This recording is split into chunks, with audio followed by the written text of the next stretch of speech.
Hey, this is Brittany, Funeral Director at Forest Lawn. If your final disposition is cremation, typically you would need to select an urn for your loved one. Today I'm going to take you through some options that you have for selecting urns. This is not all the urns that we offer here at Forest Lawn. We do have a catalog for you to look through. First, when going through urns, I would ask you what your plan was to be with the urn. Are you going to be placed into our mausoleum in one of our glass front niches and you'd like something more ornate?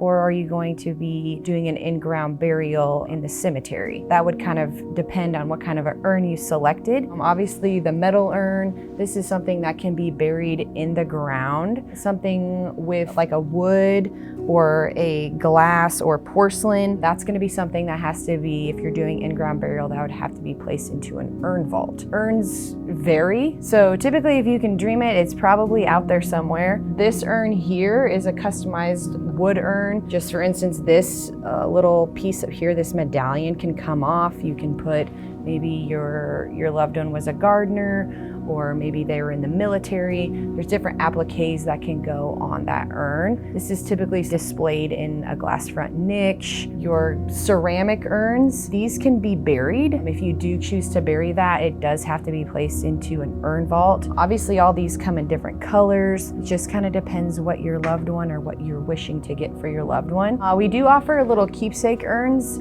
While here at Forest Lawn, we believe that final placement is very important. You are able to purchase these little keepsakes. Most of the urns have a little keepsake like this. So this one, for instance, is a metal one. Even with choosing maybe a more basic or plain urn for a glass front niche, the great thing about the niche is that you can put mementos, you can put photos, the things that your loved one enjoyed doing, you can place in that niche to better describe your loved ones. Hopefully this answers some of your questions about urns and urn vaults, in-ground burial versus a glass front niche. If you have any questions, be sure to ask them in the comments. Like, subscribe, and thanks for watching.